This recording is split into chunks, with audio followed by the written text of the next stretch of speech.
Good morning. It's January 1, 2025. Happy New Year to everyone. I'm Pauline Verzosa. I'm Denise Tan. Happy New Year po sa inyong lahat. We are serving you news in a countdown. All that before your second cup of coffee. This is Brunch. Happy New Year!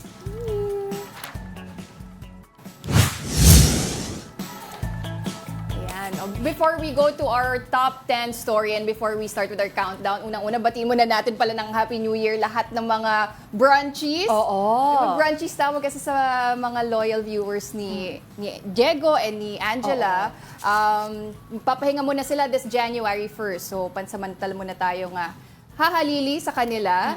And Pero gusto ko malawan dito, Pawi, is paano rin sila nag-celebrate? Because we do know na may mga loyal brunchies nga tayo. Pero maagang gumising. Ano po yung mga ginawa nyo kagabi? Ano po yung mga handa sa medianoche? ikaw, Tita Denise, how did you celebrate? Natulog ako. Ng 12 o'clock? Oo. Bakit naman? Hindi na kasi kami masyadong... well, umuwi kasi ako sa my parents' house. Tapos, syempre, medyo pagod na rin sila because we had dinner with everyone, with my brother's family. Kaya lang, syempre, medyo may alam mo naman medyo Ganun ba? may edad na Ako rin naman. So when we welcome the New Year, 12 o'clock, siguro mga 10 minutes lang na celebration tapos tulog na. Parang ganun talaga pag habang tumatanda. No? But nonetheless, we're so happy, diba, to be welcoming a brand new year 2025. And with that, of course, meron pa rin po tayong countdown dito sa Brunch. And we'd like to start our countdown with New Year celebrations as the world bid farewell to 2024 and ushered in the new year with breathtaking fireworks displays. In New Zealand, a vibrant light show and fireworks lit up the skies over Auckland. Australia also rang in the new year with a stunning fireworks display featuring a golden waterfall effect cascading from the iconic Sydney Harbour Bridge. Meantime, the Burj Khalifa in Dubai dazzled spectators with a massive fireworks show. Countries across Asia, including Malaysia, Singapore, and Hong Kong, also celebrated the New Year with stunning and colorful fireworks displays. Yan, sobrang ganda. Yan talaga yung inaabangan, pinapakita, di ba, in different news channels every year how the world celebrates New Year's Eve. Very iconic. Sana in the future yung Philippines meron din. Oo. Meron ba tayong iconic? I think iba-iba kasi, di ba, per city, makikita mo naman kanya-kanyang stories yung mga tao on social media. But it would be nice to have like an iconic spot. Diba? Kunyari sa Dubai, di ba, yung Burj Khalifa.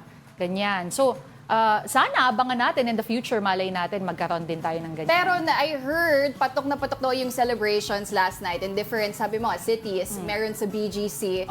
May mga star-studded performances doon. Correct, concert. Sarah Geronimo and yung international band na Hon. Sa Makati naman, sa Ayala, meron doon yung Bini.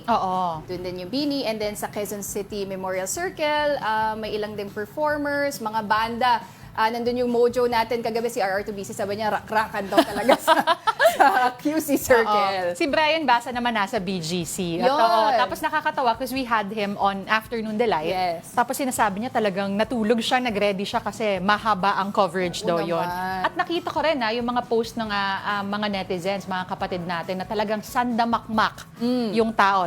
It was stretching out all through that particular road in BGC. Oo, kasi parang BGC, medyo New York na rin natin yan, di ba? In the States, in the US, people flock to New York to watch the ball drop. Yes. So in a way, medyo BGC, yun na rin yung meron tayong.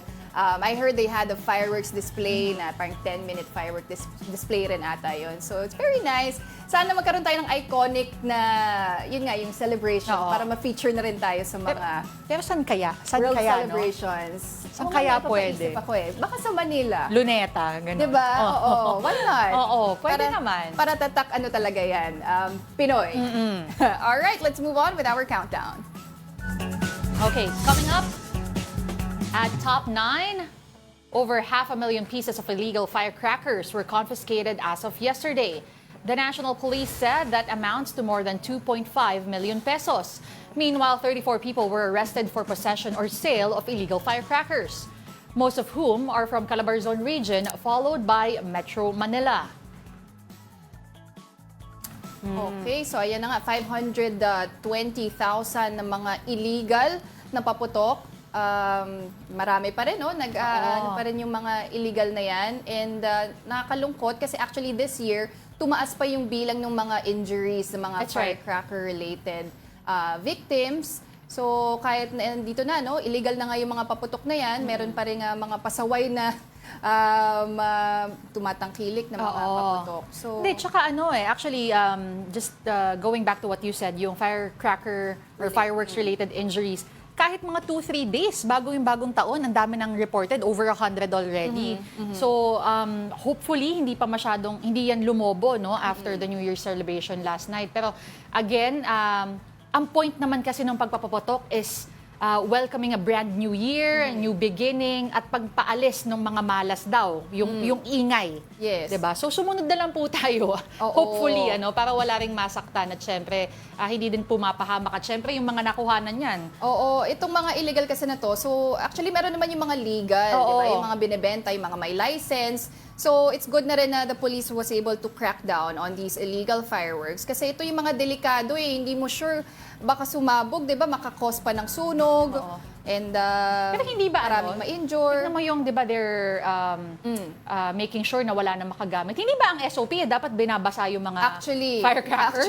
Para siguradong walang mag-spark? May ilan naman na parang binasa. Ayan, pinasok sa drum. Ito ata yung Judas belt na tinatawag. Alam mo ba yun, Tita Denise? Oo, naabutan ko yun nung bata ako. Nung hindi pa masyado, syempre mga chikiting pa lang ako. Mga ibang sa kapitbahay. And sa news palagi. Yes. Pero ang nakakatawa, for me, ang daming goodbye.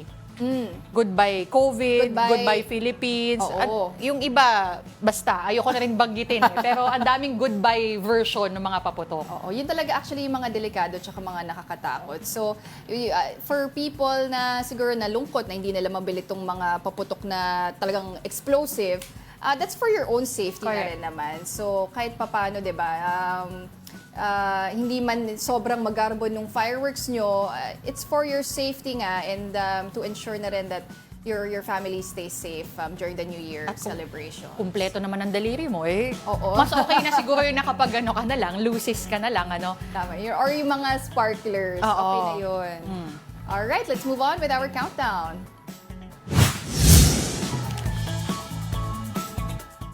In our 8th spot, still firecracker-related injuries. The Department of Health reported 188 firecracker-related injuries from December 22 to December 31.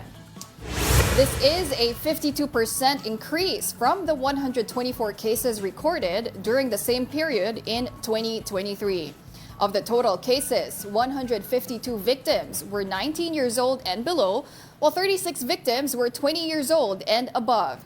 It was also revealed that 123 of the victims, or 65%, were found to be regular users of firecrackers. The health department said that a significant portion of the injuries were caused by illegal firecrackers such as boga, 5-star, and piccolo. Nakakalungkot kasi sinabi 65% regular firecracker users. So nagiging kampante talaga. Oo. Again, tapos naman na ang New Year celebration, but we have to remember na better safe than sorry. Actually. And narinig ko rin yung marami sa mga na-injure. Hindi lang yung mga mismong gumamit ng firecrackers. A lot of them were also bystanders. Yung naputukan na lang din nung paputok. So, yung iba kasi parang kunyari magpapaputok sila because they want the firecracker away from them, itatapon basta palayo. Not really knowing kung saan pupunta yung kanilang itinapon. Alright. Okay, but we expect the numbers to rise lalo't maraming gumamit ng paputok kagabi.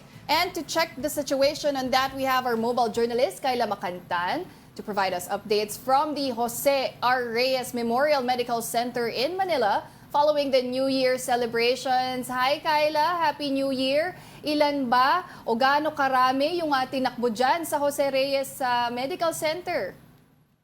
Yes, Happy New Year, Paulina, Denise. Ito nga, magandang panimula sana ngayong taon.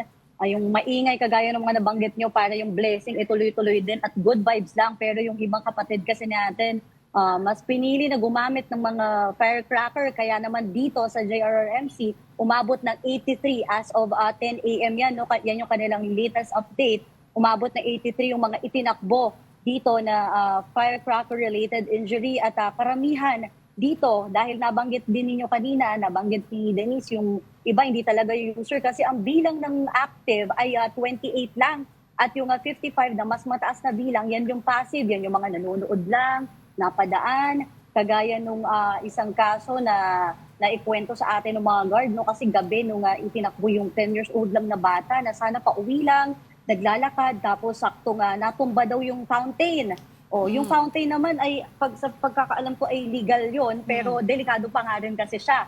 So ayun, siya ay napuruhan, yung kanyang paa at yung kanyang kamay, parang naputol na nga raw yung isang kanyang kamay nung siya ay tinakbo dito. So marami talagang kaso. Meron din silang nakwento kanina lang na meron din daw pulis na nabiktima, na ninita lang sana ng mga bata na nagpapaputok, pero siya yung naputukan sa kamay. So hindi pa lang natin na-follow up sa OIC kung ano yung update dito sa mga naikwento sa atin na kaso, kasi madaling araw nung sila itinakbo, pero as of 7 a.m., yun naman yung latest na may naitakbo regarding sa dito nga sa mga paputok. Ngayon may mga mangilan-ngilan na pupunta dito sa emergency room, pero hindi na yan related sa firecracker. Siguro yung iba na high blood sa dami ng kinain kagabi. Pero yun yung latest dito sa ating sa mga paputok dito sa JRRMC. Pero totoo yung tinatawag, Kayla, meron daw sabi nga holiday heart dahil nga sunod-sunod yung mga parties, ano yung kinakain tsaka iniinom. But going back, 83 yung sinabi mo na dinala dyan, 55 Yes. of which nadamay lang. Ano yung mga paputok na dumali sa kanila? Nabanggit mo yung fountain, pero meron ba nung mga yung Judas belt, yung mga whistle bomb, yung mga boga, Yes. yung mga ganyan?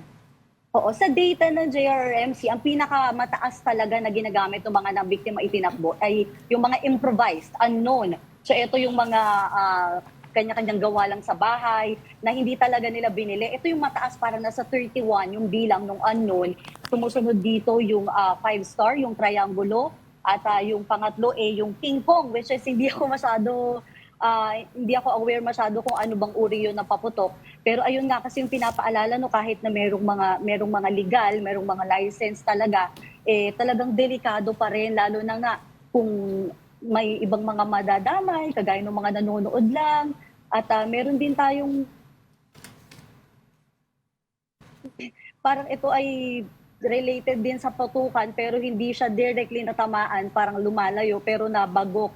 So talagang iba't ibang aksidente yung pwedeng maging sanhi ng pagpapaputok. Kaya nga nakakalungkot na mas tumaas yung porsyento ngayong taon kumpara noong 2023. Oo, naku, nakakalungkot naman yan. Kayla, actually kahapon, pinakita sa iba't ibang news reports kung paano naghahanda yung mga ospital para dito sa influx nga ng mga biktima ng mga firecracker-related injuries. Pinakita doon yung mga gagamitin ng mga doktor kung sakali mga may kailangan i-amputate, yung mga bone cutter. Naku, nakakatakot talaga. Pero dyan ba sa ospital na yan, may mga kaso ba na nauwi sa amputation? Yes, kung hindi tayo nagkakamali, merong kaso ng na-amputate na talaga. Dahil usually kasi talaga yung natatamaan ay yung mataas na porsyento dito sa kaso ng JRMC, yung mata, tapos yung lower extremities, so yung kamay, yan yung isa pa na madalas.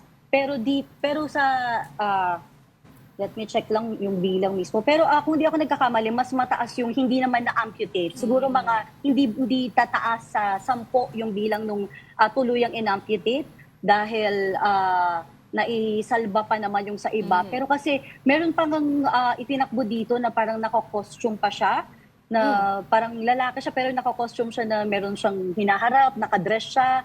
Pero duguan siya dahil parang sa kalagitnaan ng kanilang kasiyahan siya natamaan. Pero maswerte naman sila na yung kasong yung mga napunan, kasi si Denise Valdesancho yung tumao dito nung gabi, so siya talaga yung nakakita ng mga duguan. Ngayon kasi umaga na, may yung huling itinakbo, pulbura na lang daw yun parang yung mga tapos na napaputok.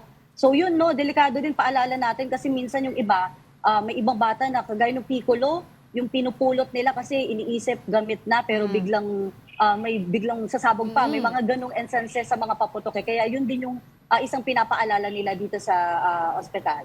Kailan may cases din ba nung katulad nun, yung mga pinupulot, isa yan sa mga palaging pinapaalala sa mga bata, poisoning naman, yung mga hindi nga sumabog pero Yung iba sinusubo, mga ganyan. Merong mga ganyang cases in the past Oo. Pero dito ngayon sa JRMC, wala pa namang naitatala na ganong kaso, Denise. Pero very familiar nga ako sa ganyan. Kaya paulit-ulit din yan na pinapaalala ng DOH bago pa magsimula yung putukan, lalo na yung mga maliliit na paputok at nagkalat. Kasi di ba karamihan, lalo dito sa Maynila, sa area ng Maynila, makikita mo talaga yung mga bata nasa lansangan lang, naglalakad, na walang kasamang magulang. Kaya mahalaga din na kung may mga nagpapaputok, maging responsable din na linisin at ligpitin yung kanilang mga pinaggamitan para hindi na mag-cause pa ng anumang aberya o aksidente doon sa mga inosente. Naku, tama yan, Kyla, kasi nga pagkatapos natin magsaya, mag-celebrate, importante talaga kailangan linisin din na yung mga naiwan na paputok at for sure, baka yung iba dyan, gusto pa nila ubusin yung mga hindi nila nasindi. Sana hindi na sila humabol dyan sa ospital, no? Pero Kyla, hanggang kailan ba naka-high alert ang JRRMMC? Pauline, sa ngayon, hindi pa natin nakakausap yung OIC dahil nagpalitan na sila ng kanilang duty. Pero marami pa rin namang, staff pa raw sila ngayon sa kanilang mga personnel. And maging yung ating PNP, may mga ilan-ilan din na bumibisita, check yung mga kaso.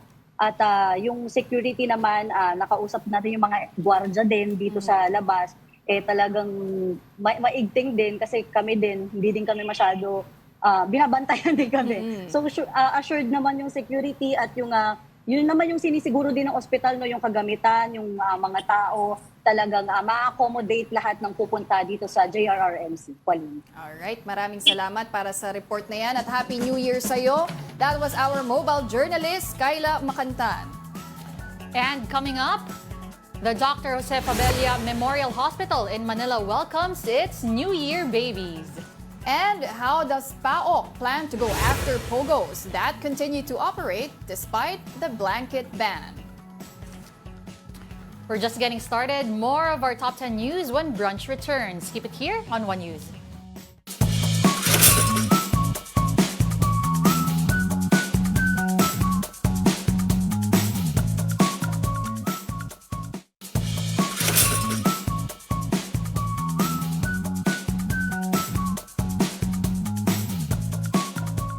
Good morning. You're still watching Brunch here on One News. Ayan. Batiin muna natin yung mga brunchies. Oo nga. Mga loyal viewers of Brunch on One News. Of course, Ralph Domingo always present yan Parang, Yes, oo. all Hi, throughout the Ralph. day. Hello, Happy New Year kay Ralph New Domingo. Year. Sabi niya, Happy New Year, Brunchies. Good morning, Pauline and Denise. Yan. Sabi naman niya, Juan Miguel Lebron, uy, mga girl duo. Oo. Oo nga, parang first time all girls sa brunch. Oo nga naman, kasi si Sir Diego nga yung one half ng brunch Si Kuya Mer, may pa-A. Sabi niya, Happy New Year with Miss Pauline and Miss Denise Tan. Sabi ni Sam, the double M. Uy, good morning, my favorite Tigress setter, Denise and Pauline. Happy New Year brunch. Tapos sabi ni Kuya Mer ulit, UP and UST sa brunch. Correct. Oo, di ba parang finals. Gusto ko yung binalikan niya yung UST days mo My as God, a ang setter. tagal na nun. Babalik ka pa ba sa volleyball?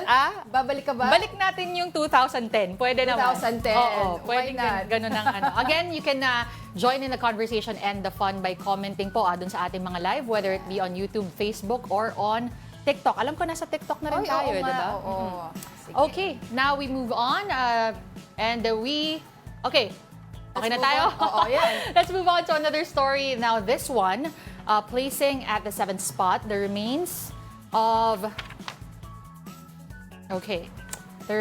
an overseas Filipino worker who had been missing for 2 months were found in an advanced state of decomposition inside the residence of a Kuwaiti citizen.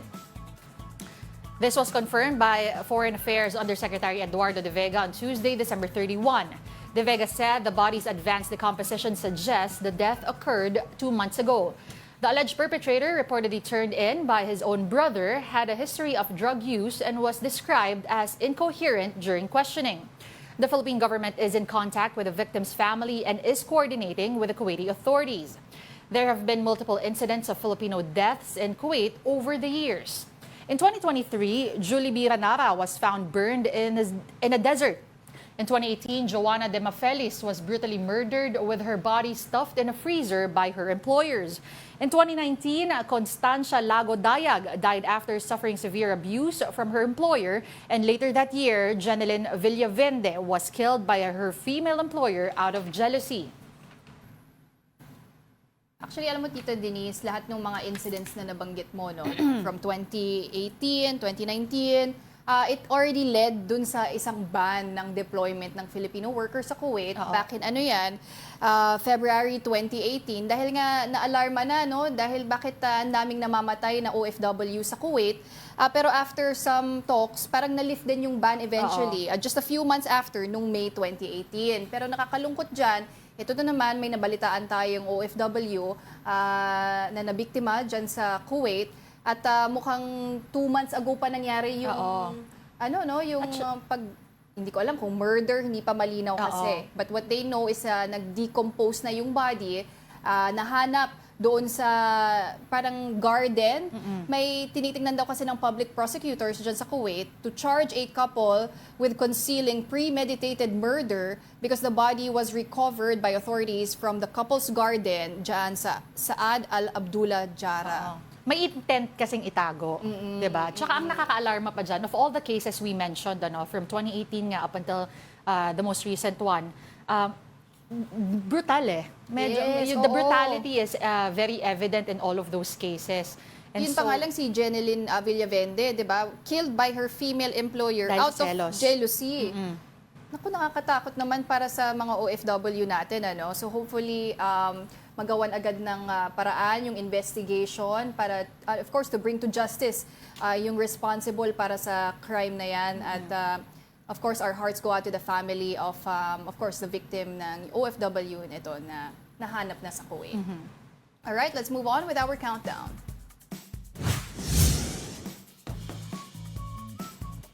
Now on our top 6, a search and rescue operation is ongoing after a cargo vessel sank off Northern Samar on Monday. 13 out of 15 people on board MV Jerlin Katniss have been rescued by authorities. Unfortunately, one crew member died, while the remaining one is still missing. The vessel was battered by big waves and strong winds in the vicinity of Allentown. It was loaded with cement when it departed Naga City in Cebu for San Jose in Northern Samar. Yan. Actually, narinig ko parang halos 12 hours daw palutang-lutang itong mga crew members bago sila na-rescue. Unfortunately, may isa na namatay. At yung iba, alam ko may separate incident din ng pag-capsize ng boat, hindi lang sa Northern Samar. And I guess this could be attributed dun sa masamang panahon na naranasan din natin na before the end of the year. Diba yung shear line, nagdala yan ng mga pag-ulan sa Visayas, sa Mindanao, pati dun sa, lalo na sa Palawan area. Ito sa Northern Samar, Eastern Visayas kasi yan So, in-advise na rin, alam ko, ng PCG dun sa mga fishermen na wag muna pumalaot. Kaya lang kasi, syempre, yung iba nating mga kapatid, they've experienced this for years. So, minsan, nararamdaman siguro nila na sanay na kami, kaya naman. Which is, in most cases, talaga namang kinakaya. Kaya lang, we don't necessarily know how nature works and nature reacts, and unfortunately, ganun na, ito na nga yung nangyari and meron tayong casualty. Very sad news, of course, in welcoming the new year. Yung isang incident na tinutukoy ko kanina, sa ano pala yun? Sa Zambales. Parang similar search and rescue operations and yung kinoconduct doon dahil 2 out of 3 fishermen ay pinaghahanap pa after a motorized boat capsized sa may Subic area. So, of course, prayers go out to these fishermen at sana mahanap na po sila as we welcome the new year. All right, we move on to our next news of the day. On our top 5, let's check the situation at East Avenue Medical Center where we have our mobile journo, Ivan Tarinque. Ivan, kamusta ang lagay dyan? Ilan na bang mga individuals ang dinala dyan because of firecracker-related injuries? Denise, as of this morning, merong 23 na fireworks-related injuries ang naidala dito sa East Avenue Medical Center dito nga sa may Quezon City. No? Pero kanina, yung iba, karamihan sa kanila, around 15 sa kanila ay nakauwi na. Pero yung natitira sa kanila ay na-admitted pa dito sa loob ng hospital. No? And kanina may mga nakausap tayo, kanina naabutan natin yung isang parent na palabas na ng kanina. No? Yung kanyang anak, actually, hindi talaga nila alam, nagpapaputok.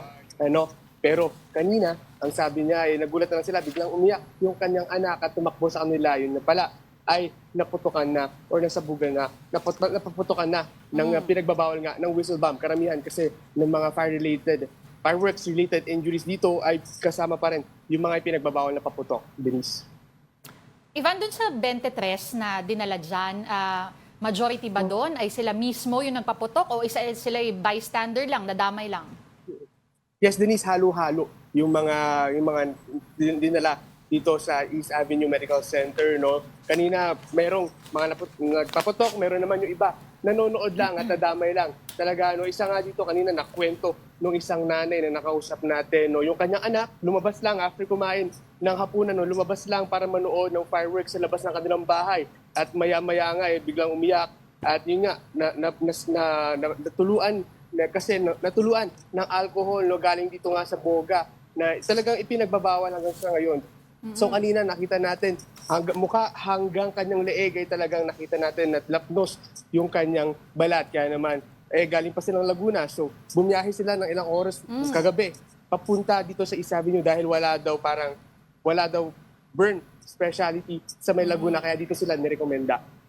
Naku, nakakalungkot naman yan, no, Evan? Lalo na sa pagsalubong natin ng 2025. Pero sa ngayon ba, merong mga critical cases na being handled dyan sa East Avenue Medical Center?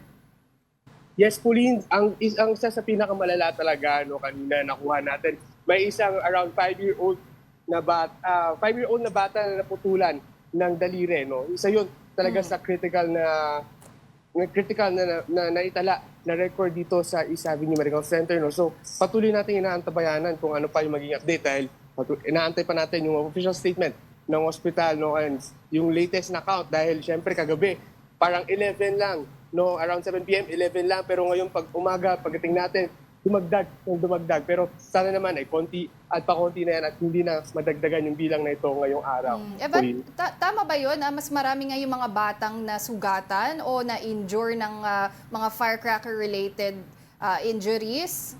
Yan din ba yung nakita mo sa East Avenue Medical Center? Tama ka dyan, Pauline. No? Actually, karamihan talaga ng firecracker-related injuries ito sa East Avenue Medical Center ay menor de edad. No? 17 pababa. No? Yung makikita nga tayo, 5, 13 years old, no? Mga nagpapaputok. No? At talagang talamak talaga na biktima dito yung mga ipinagbabawal nga na paputok. No? Kanina tinanong natin, sir, saan po ba nabili ng anak ninyo? Itong paputok na ito, no? Ang sinabi lang sa may palengke daw. No? So, may mga pinagbabawal pa rin talaga na paputok na naibibenta sa palengke at naibibenta nga dito sa mga batang ito. Pero Ivan, yung bang cases dyan sa EAMC, tumaas ba compared to the previous years? At ngayon, as of 10:30, meron pa rin bang humahabol dyan sa ospital? Yes. No, Denise, kanina nakita natin, tumaas talaga daw yung numbers of firecracker-related injuries ito sa East Avenue Medical Center. No, around 300% daw. No, yung itinaas from the previous year. No, and as of this moment, no, around 10 a.m. wala na tayong nakikita. No, wala pa tayong hopefully no, wala na tayong makita na dumagdag pa sa bilang na ito ngayong araw dahil nga inaisahan talaga na kagabi ay yun talagang peak ng pagdala ng mga pasyente dito sa East Avenue Medical Center. Okay, hopefully hindi na nga madagdagan yan. Thank you for your update. That was Mojo Ivan Tarinque providing the latest situation at the East Avenue Medical Center. Ivan, Happy New Year! All right, let's move on with our next story. Now on our top 4 are New Year babies. Well, 2 babies were born as the New Year ushered in at the Dr. Jose Fabella Memorial Hospital in Manila. The details in this report by Mobile Journal, Merimon Reyes. For first New Year in the new hospital building, first 2025 baby and first-time mom, and first New Year baby midwife catch experience. The Dr. Jose Fabella Memorial Hospital was filled with many firsts as it welcomed the New Year 2025. At exactly midnight on January 1, baby girl Alea Jade Razo was born. She weighed 3.38 kilos and measured 47 centimeters in height. Her mom from Bacoor, Cavite said, even though she was in labor for 13 hours, the joy and blessing of giving birth to her baby was worth it. Ang wish ko lang naman para sa baby ko is manatili siyang healthy and lumaki siyang may takot sa Diyos and disiplina. Huwag pasaway. Yes. Wag iyakin. For midwife May Alidio, it was her second New Year yet graveyard shift. And even though she wasn't with her relatives in Isabela, every second of her service at the hospital was worth it, especially since she was the one who caught the New Year baby. First time po na New Year's baby na nahawakan ko po. Okay lang naman po, masaya po kasi nandito po ako, nakakatulong po ako sa mother. All doctors and medical personnel at the hospital were on deck to attend to all the mothers giving birth. 11 babies were born on December 31 and 2 babies have been born in 2025 at Fabella. Even though the work is tiring, the new year is truly happy. A New Year babies, it means a new member of the family. It's a more blessings, a new beginning, hope for our country. Mobile Journal Marymon Reyes, we are One News. O, diba? Happy New Year na. Happy birthday Oo. pa sa kanila. Congratulations to all the new parents, this 2025 at saka humabol ng 2024. Oo, yan talaga inaabangan every year, di ba? Oo. Mga New Year baby. Sa mga ospital, sino yung mga unang mga nganak? Meron ba at the strike of the clock at 12, di ba? Oo. Kung meron ng mga nganak. Ang gusto ko malaman, ano ang mga pangalan? Because typically, yun yung kung ano yung trending within the year, Yes, the previous oo. year. Ano kaya pwede? No? Kaya lang yung mga trending words natin, shiminit, mga hindi ko po maalala, Your Honor. Baka maalis yung pangalan ng baby. Hindi, pero maganda yan. In Fabella Hospital, actually, largest maternity hospital pala yan sa Pilipinas. So, dyan talaga pumupunta yung mga pregnant mothers. And kagabi tinanong ko nga rin si Mary mo, nag-report siya live. Kung if there's anything waiting for these newborns, kung may free na ba yung pa-hospital nila o baka may Kasi regalo. may ganun minsan, diba? diba? Usually, Oo, pag oo. nanganak ka sa eroplano, dati sinasabi nila libre na yung airline tickets mo for life. Sabi naman ni Mary Mon, ang Fabella pala, libre naman talaga yung pagpapanganak doon. So mothers don't really have to worry about the costs. Isipin na lang nila yung pag-deliver ng kanilang mga anak ng maayos at safe. Okay, so congratulations once again sa ating mga parents na na-meet na rather, na Yes. nakilala nila ang kanilang newest bundle of joy. Okay, we move on to our next story. At our top 3, the New Year countdown in Quezon City. Thousands gathered at the Quezon City Memorial Circle to welcome 2025 with a spectacular 10-minute fireworks display. Mobile Journal, RR Tubise has a story. 5, 4, 3, 2, 1,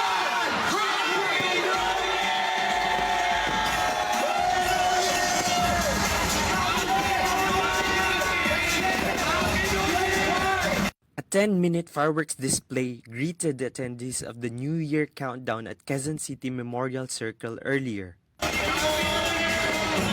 Various OPM artists delivered spectacular performances, including bands like Shamrock, Ben and Ben, Kamikaze, and OPM icon Ali Buendia. Some attendees decided to ring in 2025 here because even on a budget, the celebration was nothing short of spectacular. Many of them also had their medianoche here. Mas safe dito.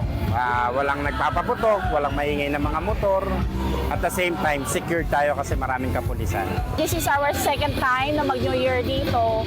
And maganda siya, masaya, maraming tugtugan. Nagbaon lang kami, nag-order lang kami dito na hindi na namin kailangan pang yung asing bonggang-bongga. Sa bahay, hindi na ako kailangan gumastos pa para sa mamotok. Dito, di ba, walang bayad. More than 1,300 police officers were deployed to ensure the event's safety. Although no crimes or incidents were recorded, many were stopped at the gate. Single-use plastic bags and bottles were prohibited to prevent littering. Deadly weapons and alcohol were also banned. According to the organizers, more than 20,000 people attended the annual countdown. Mobile journalist R.R. Tubise, we are One News. Oh, talong-talong si RR. Oh. enjoy siya sa New Year. Yan yung sinasabi ko rin na rakrakan kanina sa Quezon City Memorial Circle pala yun. Alright, but we're gonna take a quick break. Don't go away because we're not done yet. May dalawa pa po kaming storya. Stay with us here on Brunch. Keep it here.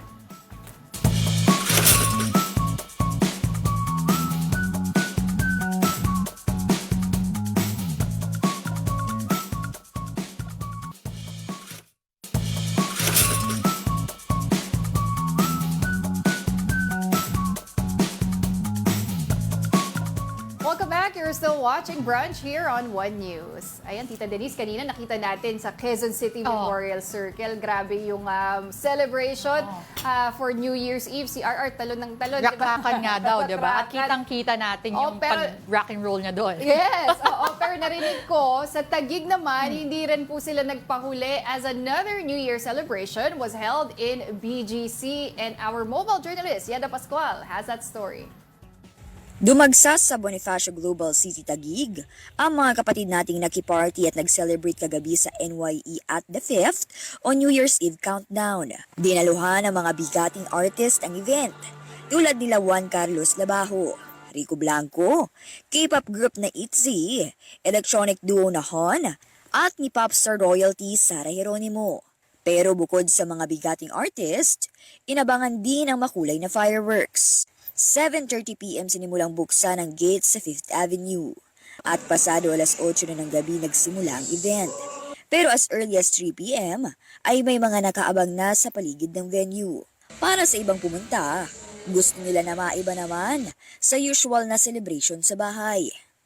Siguro kasi every year we do it at home, so we're just trying something new right now. It's exciting. We're looking forward sa mga performances and ayun lang naman, sana maging maganda yung gabi ng lahat. Mas masaya kasi dito kasi para magsalubong ng bagong taon. Kami ng at least masayahin na place kasi doon sa bahay lang. Kaya gusto lang kami dito. Ang pamilya naman na ito, taga-Iligan City pa. Para maging mas masaya, napili raw nilang maki-countdown at manood ng fireworks dito sa BGC. I'm with my family. This time, we wanted to celebrate it outside because we haven't done this before. So far, I'm actually feeling very excited to see the other performances for this evening. Ayon sa organizers ng event, nasa higit 60,000 ang mga inasahang nakiparty at naki-countdown kagabi.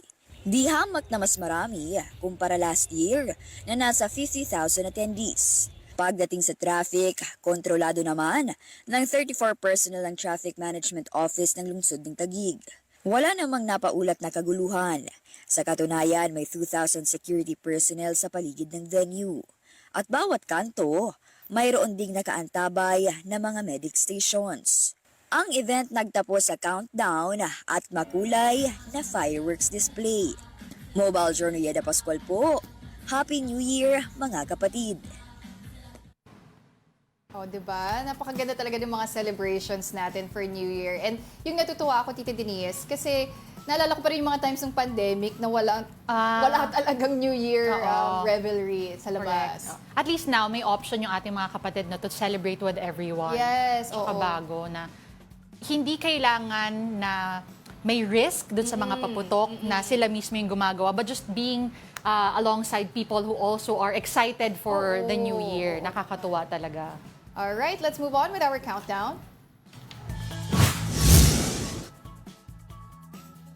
Now on to our top 2 story, our Pogos. The Presidential Anti-Organized Crime Commission, or PAOC, vows to go after small-scale Pogos this year. PAOC Director Gilbert Cruz said some Pogo hubs have shifted to small-scale operations amid the ban. Cruz urged local government units to remain vigilant against these illegal pogo operations that pose as BPOs. President Bongbong Marcos declared the ban on pogos during his third SONA last year due to alleged unlawful activities. So yan na nga, no? Hanggang December 31 na lang kasi yung deadline na binigay sa mga pogo. So starting today, illegal na po lahat ng mga offshore gaming operators na yan. No, pero madami kasing nagsasabi na expected din naman talaga nila na meron talagang magpapasaway at mag-under, ano pa rin, yung tawag dito? Underground operations. Yes. Oo. Actually, tawag nila sa kanila mga guerrilla pogos na, di ba? At sabi rin nung PAOK, mas mahihirapan pa daw silang hulihin yung mga yan because after smaller operations, they could be inside mga condos, diba? Mga buildings. At nakakalungkot kasi yung iba daw sa kanila, may mga Pinoy pa daw na kasosyo. So, it's gonna be hard nga naman to go after them this year. Pero hopefully... Pero pwedeng magtumulong, di ba? Ang mga civilians. I remember may kausap tayo noon na ang sabi nila is, meron naman daw kasing mga red flags. Kung nakikita nyo na kumpul-kumpul, let's say, dumadating sa isang establishment, laging bukas ang ilaw sa gabi, mga ganyan. Of course, we can help. We can help them out in stopping these pogo operations. All right, let's move on to our final story this January 1, 2025. Our top story this new year, the Department of Education or DepEd lost 5 billion pesos from its computerization program after President Bongbong Marcos vetoed it in the 2025 national budget. This adds to a previous 10 billion peso reduction, resulting in a 15 billion peso cut for the program. DepEd's computerization program aims to equip schools with essential digital resources. Education Secretary Sonny Angara had earlier expressed disappointment over the Congress-approved 10 billion peso budget cut to the program. Meanwhile, Representative Franz Castro criticized Marcos's veto message, calling it pure deception meant to obscure budget reductions in the education sector. Ayan na nga. So in total, actually 15 billion pesos na yung na-reduce sa budget nga nung computerization program ng DepEd. When you take a look at the entire budget na pinasa ni PBBM noong December 30, actually hindi naman niya ginalaw yung 1.56 trillion budget ng education sector, but doon po sa mga unprogrammed appropriations, kung saan kasama yung computerization program ng DepEd, nagtanggal pa ng 5 billion. And if we remember, doon pa lang sa BICAM, 10 billion na rin yung binawas doon sa computerization program ng DepEd. So in total, that's 15 billion. Of course, doon sa mga teachers, diba? And kay Secretary Angara, pinoprotest nila yan kasi they will use it daw sa mga digital resources for students, equipment ng mga teachers. Pero ang ginawang argument ng Congress when they reduce the budget for the computerization program, kasi mababa daw yung utilization rate ng DepEd, tsaka yung procurement, delayed daw yan pagdating nga dito sa computerization program. But that was under the term pa nung secretary pa si Vice President Sara Duterte ng DepEd. Oo. Pero kasi ang hirap din, no? Actually, yung sinabi nga din na ang hirap na walang computers ang ating mga teachers because, as we know, ang tagal ng struggle na to, na mano-mano kasi nila ginagawa lahat ng kanilang mga teaching plans. Minsan nga, out of pocket pa yun yung mga kartolina, yung mga Manila paper, and every notebook that they use to just plan out for the rest of the year, and a computer will really help them out. Pero ang tanong, ano bang klaseng computer din kasi ang nasa budget? Dahil kung ang naka-budget mo, kunyari yung isang brand na halos 6 digits umaabot, kumpara mo sa let's say laptop or computer na makukuha mo for 10,000-15,000 pesos. Ayan. Pero for 2025, no, this year, yan na yung nakalaan na budget. Hindi na po mababawasan yan, hindi na po madadagdagan. So, I guess our teachers will have to make do with what has been allocated for them. At tingnan naman natin, resourceful naman tayong mga Pilipino. Sasabihin ko sana, as is the case for most teachers. For most teachers. For decades. Lagi yan. Alright, and that wraps up today's episode of Brunch. Pero bago muna tayo umalis, tatanungin ko si Tita Denise, ano bang New Year's resolution Alam mo, ako talaga, gusto ko to be wiser with my finances. Wow. Oo, kasi it starts with that. Pwede ako makapagplano ng mga iba ko pang gusto in the Correct. future pag naayos ko palalo yon. Ano Ikaw? yan? Hashtag adulting. Ako, super Diba? adult. Hashtag titahan. Kailangan nag-iisip na ng pang retirement na ba? Oh, retirement. Nako, no? Wag naman. Wag naman. Hindi, Masaya I ako. mean, as early as now, dapat pinaplano mo naman. Correct. Yung future mo, di ba? Yung bahay mo, yung emergency funds mo. Maganda talaga yan na New Year's resolution sa mga tao. Ako naman, for me, this 2025, ang goal ko is health. Hindi lang sa yung exercise, ganyan, pati sa mga kinakain na pagkain. Di ba? Lalo na ngayong panahon, napaka-accessible kasi ng mga fast food. Di ba? Ilang pindot lang. Oo, nandiyan na sa bahay mo or mag-drive-thru ka lang. Hindi talaga healthy yun. Mafe-feel mo daw yung effects niyan 10 years later. So ngayon pa lang, mas maganda na healthy na yung kinakain. Idol ko actually, yung makeup artist natin, si Ate Marley. Bakit? Ano yan? Gulay lang kinakain yan. Favorite niya, okra. Okay, so challenge ko yan Pasta sa ko sarili sa ko. okra. Oy, pero Pawi, dagdag na rin natin no, na we can make a habit of planning to get general check-ups. Ayun. Kahit once a year. Kasi minsan, ang iniisip ng mga tao, wala akong bisyo, healthy akong kumakain. Pero dahil hindi po kayo nagpapatingin, hindi nyo alam, baka sa loob, meron nang nangyayari. O once a year lang, kung medyo gipit po ang budget, tsaka may mga free clinics naman po tayo sa ating mga barangay, Tumataas din pa yung mga bilang kasi ng mga, di ba, cases ngayon sa kidney, sa liver, sa colon. So, mas maigi nang magpa-check. So, but of course, we wish everyone good health and prosperity sa bagong taon, 2025 na po. Narinig ko may bagong generation na rin ng mga pinanganak na hindi na, generation beta na ata. Layo na. Napag-iwanan na ako. Okay, well, thank you for joining us this morning. Bukas po ulit, babalik po ang brunch, mga ka-brunchies. Thank you so much again for watching. I'm Denise Tan. And I am Pauline Verzosa. We are One News. All sides, all the time.